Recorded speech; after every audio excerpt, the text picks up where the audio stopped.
আসসালামু আলাইকুম প্রিয় দর্শক, আপনারা কেমন আছেন? তো আজকে আমি প্রিয়জনদের আবদারে আলু পরোটা রেসিপি নিয়ে আসছি। আমার যা যা লাগছে আলু পরোটার জন্য: পেঁয়াজ কিউব করে কাটা, গাছের আমার ছাদ বাগানের ফ্রেশ ধনিয়া পাতা, চিলি ফ্লেক্স, স্বাদ মতো লবণ, গরম মশলা, জিরা গুঁড়ো, শুকনো মরিচ গুঁড়ো, কাঁচামরিচ কুচি। তো আজকের রেসিপির মেন ইনগ্রেডিয়েন্টস হচ্ছে এই যে আলু। আলু ছাড়া এই রেসিপি কোনোভাবেই সম্ভব না। তো চলুন আলুটা মাখিয়ে নেই। কাঁচা পেঁয়াজ না দিয়ে আপনারা ভাজা পেঁয়াজ দিতে পারেন, তো আমার কাছে কাঁচাটা বেশি ভালো লাগে। আমি এখন একে একে সব মেখে নেব।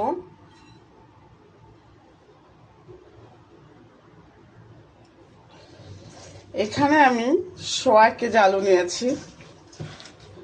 সবসময় চেষ্টা করবেন আলু পরোটা বানালে আলুটা বেশি করে দিতে।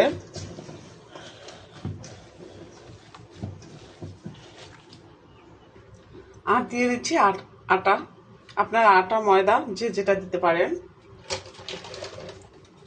টেস্টের কোনো হেরফের হবে না। তো আমি আটা ময়দা যা হোক না কেন এটা আমি খুব কম পরিমাণে দিব, আলুটা বেশি দিব। এখন এই পেস্ট করা আলুর সঙ্গে এটা মেখে নিব।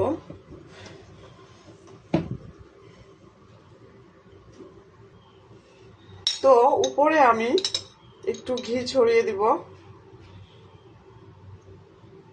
এটা আমি আধা ঘন্টার জন্য রেস্টে রাখবো।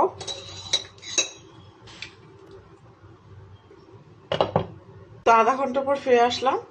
এখন আমি একে একে করে লেচিগুলো কেটে নিব।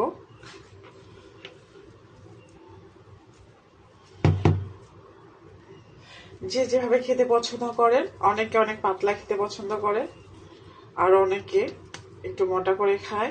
আমি যেমন, আমার হাজবেন্ড অনেক পাতলা করে খায় আর আমি একটু মোটা করে খাওয়া পছন্দ করি।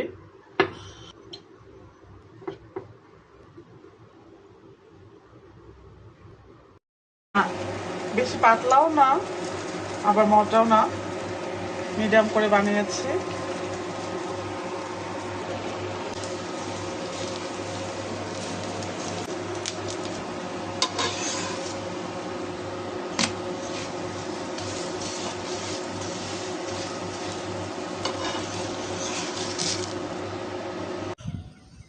তো এই হচ্ছে আমার পরোটার ফিনিশিং গাইস।